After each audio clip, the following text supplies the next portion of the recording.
Hello, everyone. Welcome to a new episode of Digitalisation of Utilities.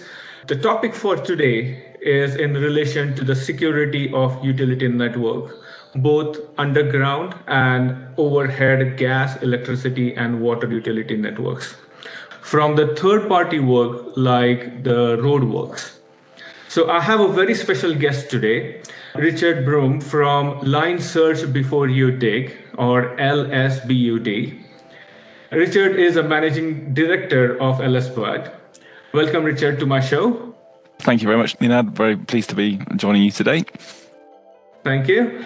So LSBUD is a SaaS solution for managing third-party inquiries and keeping utilities safe, employees safe, and the properties and the public safe. So that's a really interesting and very important solution in terms of security.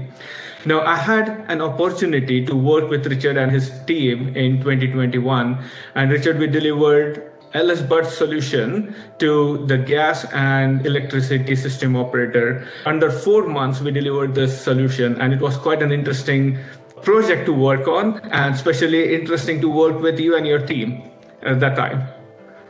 Likewise, it was a great project to be on and a successful one, so that's even better. Yeah, Richard, what we are going to do is we'll start with the structure of our podcast. We'll start with a basics under what LSBUD is, what is the SaaS solution that we have, just give an overview about it. Then we'll talk about some of the features of LSBUD and then which market do you operate in, and then we'll close. Brilliant. Okay, so we'll start with a very basic question. What do you do at Line Search Before You Dig, or LSBUD? Okay, so I suppose there's two parts to that. What does the company do and what do I do? So the company is, as you say, it's there to help reduce the risk of death, injury and disruption caused by asset strikes. And it's a pretty somber kind of note, but it's really important. We start every presentation we give with that statement, and every decision we make is based on that. So helping people work safely around our members' assets. So we do that. There's a lot of cogs to work in the background in order so that someone works safely and doesn't hit something they shouldn't do. But we provide a facility that anyone can get the information they need to work safely around our members' networks. And those networks, pipes and cables, extending to over 1 million kilometres now. So there's a lot of stuff going on under and over the ground, and our job is to help people work safely around them. Okay. So what sort of services do you offer with the solution? So it's a fairly niche solution, really, is that we don't have a broad offering. We've focused absolutely on protecting those networks. So we are an online platform.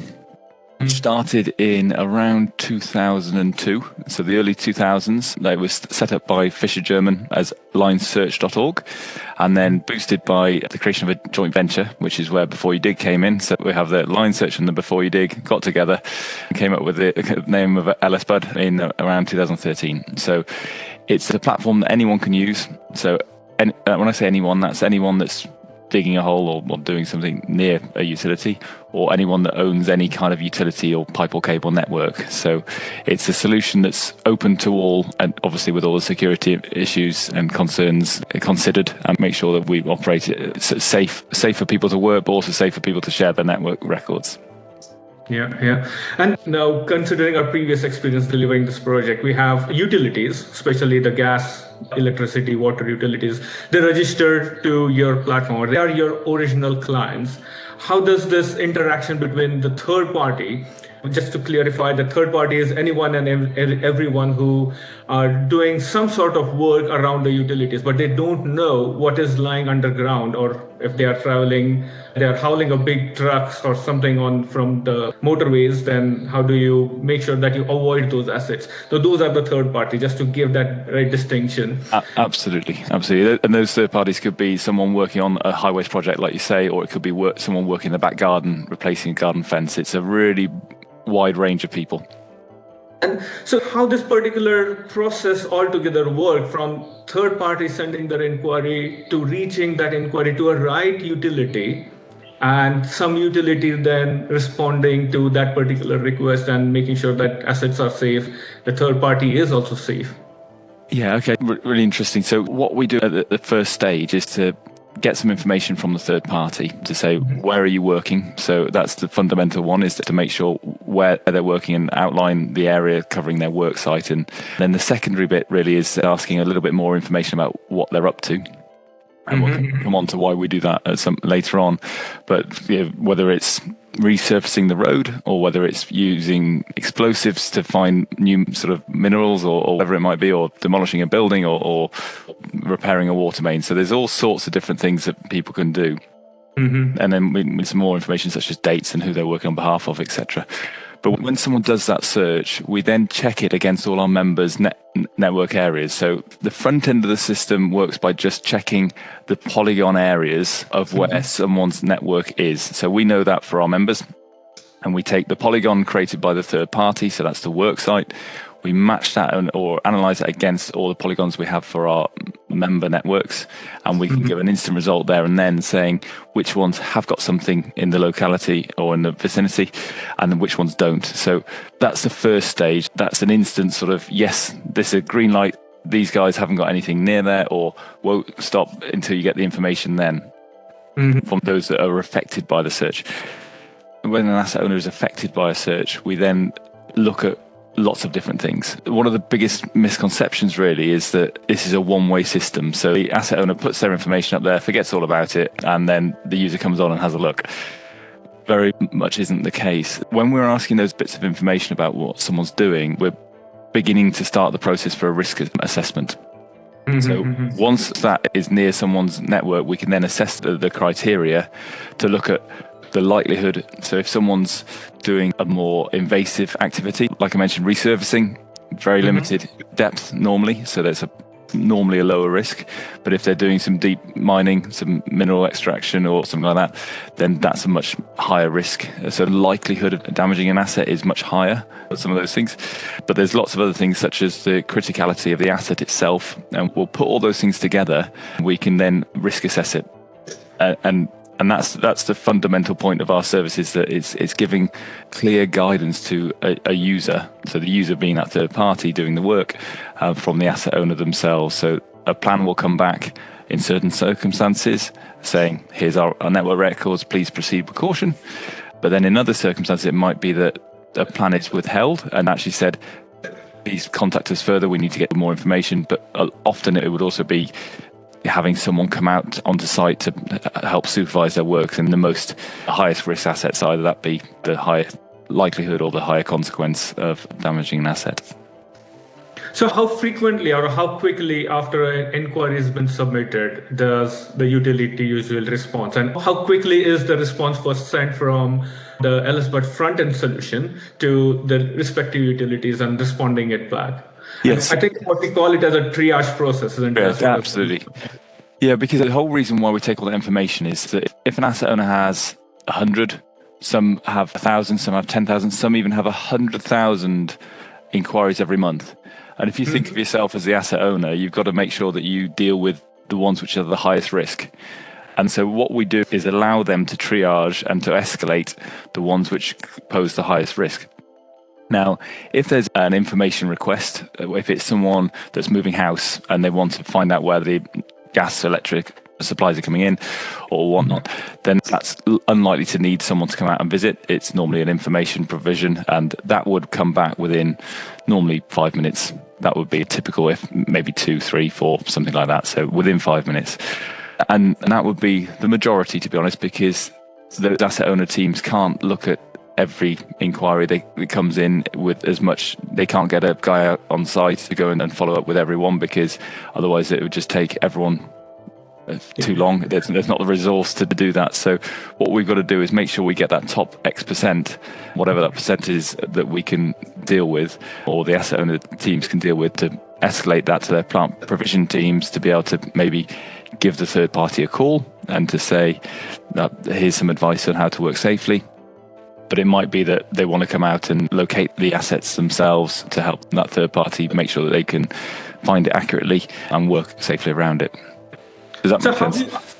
Yes. So how does the solution make sure that the inquiry that's coming in is high risk or low risk? Is there any smart algorithm within it that manages this categorization? Yeah, absolutely. So there's a sort of alluded to, there's the criteria at the back end, which is how big is the team and how many times can someone go out and see that person, means that every member can have a bespoke risk assessment engine built for them. So the criteria is what the third party is doing, when they're doing it, and where they're doing it. And then the utility network owner has different criteria at their end, which is it a higher pressure main or a higher voltage cable? Is it something that it could be a lower pressure asset, but the single source of supply for an area? So there's a lot of things that an asset owner wouldn't share with the public necessarily to say, here's our greatest weakness in terms of our network. But actually that's all fed into the engine to spit out the ones which pose the highest risk. Because if you're an asset owner, there's some with assets that it's clearly obvious that if you've got an oil or fuel pipeline, then every bit of work around them is a high risk. Yeah. But is a high risk inquiry. But if you've got low, medium and high pressure, or low, medium, intermediate and high, or low voltage and extra high voltage all the way through, then you're going to want to change that depending on your network. So it's really important for us to make sure that's done properly. But at the end of the day, we help provide the functionality for an asset owner to do it, because they're the people that know most about their network. They're the ones who know whether it be a safety or regulatory issue if someone hits one. So our role in that is to help advise, but it's mainly to help facilitate. So that's where we see our position. Okay. So we talked about the utilities on the enquiry side. Is it for general public? For example, I have a house. So if I start digging outside my backyard, usually I don't know whether there is a pipeline or not. And I don't know whether there is a such process to send that inquiry. What I do is I go usually to the council and I tell them that I'm going to do work. So what are the different ways that customers usually reach you? That's what my crux was about this question. What are the different ways we can, or any public in general can use or utilize that service? It's a fantastic question, because it's something that we agonize over, because there's 65 million people out there. Every one of those in time will consider picking up a spade or hiring a mini digger or being employed to dig a hole. So it's really hard for us to get to the people we need to, because it's literally everyone in the country. Now, the ways that it works best is to make sure that our members, so the asset owners registered on the service, direct everyone into the central service, so the LSBUD service, because it means that if someone's if I say, take it in the southeast, where we have the electricity and gas networks on the service, if you take UK Power Networks, if someone goes, okay, if they know, and I hope they would know that UK Power Networks is the network provider for them, they obviously might pay someone else. That's sometimes a challenge to make sure they know who the network owner is. But if they do, then they go to the UK Power Networks' website and then they see, oh, okay, we'll go to Line Search Before You Dig or LSBUD. And then they'll get the UK Power Networks response, but they'll also get responses for the other 110 asset owners that are registered on LSBUD. So that will include the SGN response, which is the gas network operator. And other areas, it might be the telecoms and water networks too. So that's one way. So our members directing it to us, but then there's also the PR activity that we do. We do a lot in terms of in getting to different industry publications. We have certain times where we can get on to TV or radio interviews. We run campaigns such as Safe Digging Week. We publish a report called Digging Up Britain, which is looking at all the activity going across the UK. And next week, we've got an agricultural show that we're going to be presenting at. So it's really wide and difficult to understand for us on a daily basis on how we do that. Social media is another great one, and getting onto things that I don't personally understand very well, but other members of the team do. So it's really hard for us to keep knowing which is the best route to get to those people. But also podcasts like the one that we are on. Absolutely. So that's why we're so pleased to be doing these sorts of things, is that if someone shows an interest, we'll be there, so it's an ongoing battle, but it's an exciting one to be part of. Certainly it is. Because we are discussing about the public safety, if in case there is an incident, what exactly are the major consequences of ignoring the safety while digging that you have seen, and that you can give a couple of examples of what worst can happen when you ignore this particular process? It's critical. I mean, it's so somber in terms of, we deal with 15,000 inquiries every day, and each one of those could be someone not coming home after their day's work. And it's easy to be sort of get a little bit flippant about that and sort of say it as part of a marketing pitch or whatever, but actually that's a family that's ruined forever.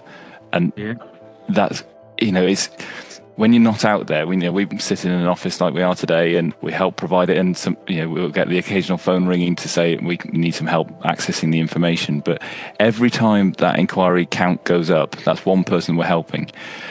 So it's a really, talk about purpose of what we do as a business. It's really rewarding to know that we've done that. I mean, no one comes in and gives you a pat on the back and go, well done, you've done it today. But actually in your heart, you're helping people, and that's a great thing to do.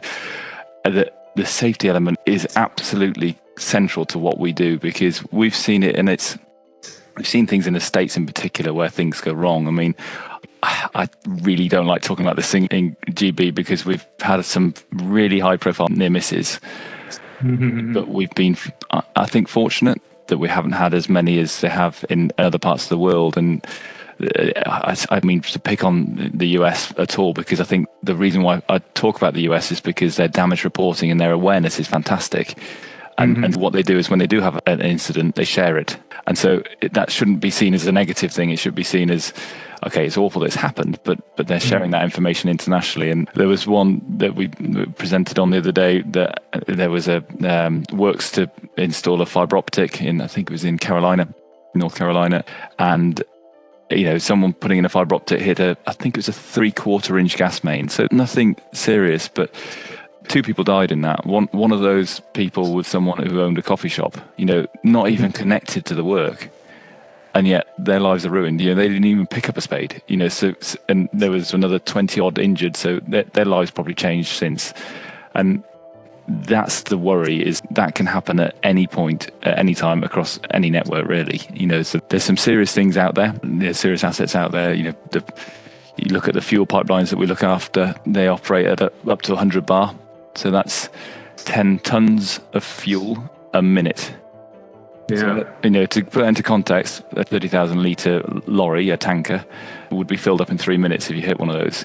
That's an awful lot of product going through that pipeline, and that's why it's so critical to make sure it's kept in there. And it's kept safe, and that's the main worry for everyone. How do we make sure that the public is safe and even the surrounding are safe?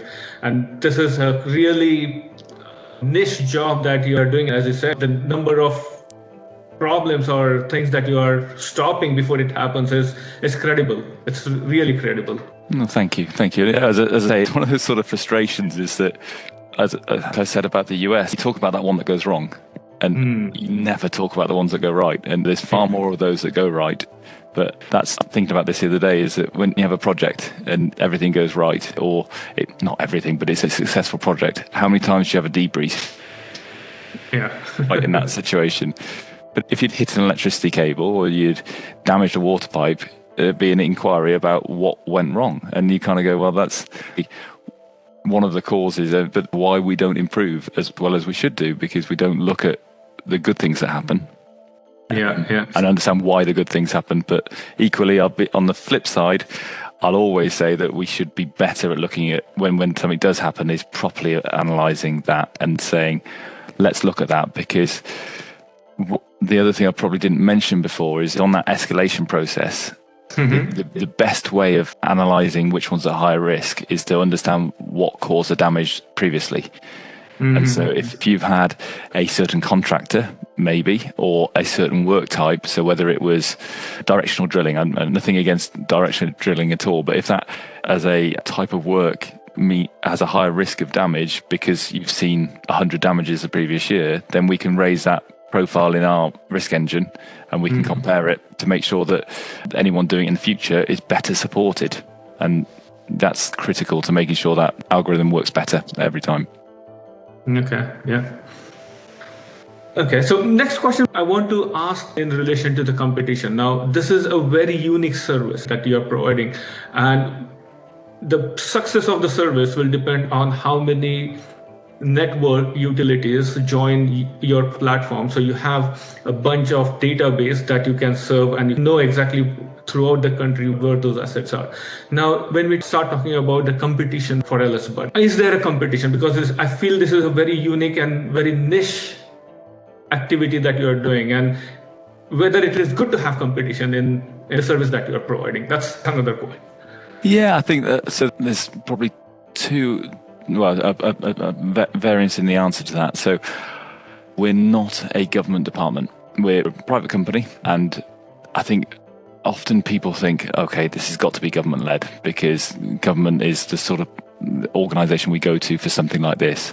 And I hope and believe is that actually the outputs are more important. So if we're good at what we do and we provide a service that helps people, then it works. It doesn't matter who owns it to me, as long as it's cost effective, it works, and there's not a barrier to entry.